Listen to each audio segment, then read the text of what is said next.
So mao to mga kasikop no, another spear fishing adventure na pod, og before taning dive na aday ordinance diri sa barangay Alegria Sur na bawal mamana ang dili taga diri. Pero nasugtan ta karong gabi una lang. Alright mga kasikop, maayong gabi no. So back to spear fishing sa ta kay taon-taon na gitaw ka pamana ug wala tay sudan wala nakatila og presko nga isda. Picture siya din nato atong bana pag-umpana no, kung makita ninyo. Made by Eden Palo gihapon ni siya. So quick release ni siya. Pagtira na to, dili na siya taman, malak na siya. Nya og i-reload na to gamit ni diretso. So easy na kayo. At least dili na kayo hasul pagaan ba. God bless. So unta hopefully binyagan ning atong bagong panakaron. So kita-kits na lang sa dagat niya mga sikop. Let's go.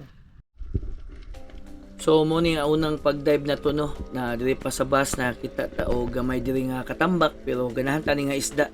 Lami kani siya nga pituhon. So mo ni atong pinakauna nga nakuha.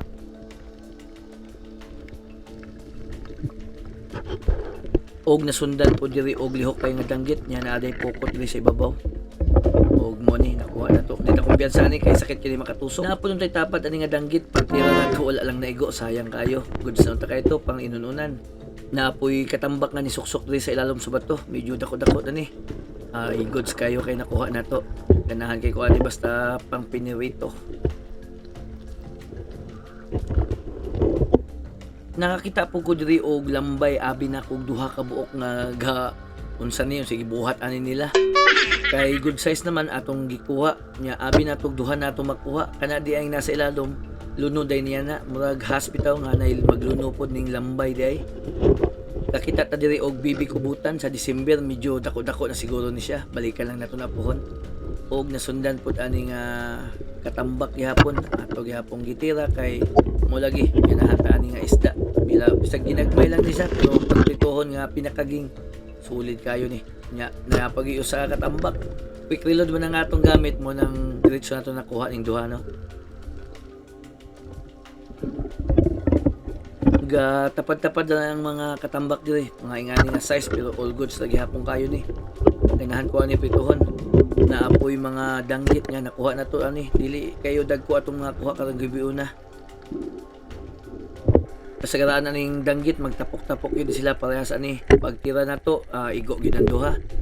So di kayo ni panginunan pod. Di lang yun ta kumpiyansa sa iyang tunok ani kay sakit kayo. Pero kining ubuda na scam gid ko ani panangitan mo siguro tawag ani. Abi na kog patay na ako ra pong gitusok kay para sure pero pagtira na ko wala kalahos nakabuhi pag yun sayang kayo medyo sakto na raw tato kadako.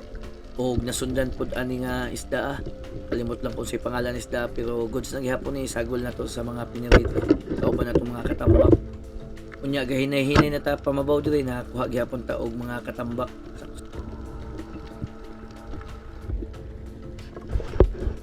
Unya na ko'y nakatagbo diri nga shell no di lang pod ko kumpiyansa og hikap ani kay basin unsa ni siya okay la pero comment daw mo bilo kung makaon ni siya nga shell dako-dako ra ba na pag isa ka bibi kubutan diri no gagmay kayo cute kay pang tanawon pero di na to ni pangkuhaon huwato na to ni pang December pohon kay managko ni sila pohon na natay mga kubutan nga kuhaon. Mao ni ang pinakalas nga nakuha na to no gatapad unta ni nga tagbago pero usara ako nakuha ani kay pagtira na ko bantay kung asa to ning suksok ning isa pero okay na gihapon kay ang importante safety atong pag-dive karon. O pagsaka na to mao din ni atong kuha karong gabi una no ang uban ani wala na videohan kay pagdali-dali lagi og tira medyo tugnaw pud ang hangin karon o kini ang kuha sa tong kauban mga lokal na mamanaay nga kauban na mo diri pag-dive karong gabi una no. Shout out tayo nating mga amigo diri o kini kang Jonel siya ay champion karon kay daghan kay og kini isa gabi pug buntog og swaki ang iyang tirada. So mo na yung mga kuha karon gabi na mga sikop no. Salamat sa pagtanaw og paki-share na lang sa video.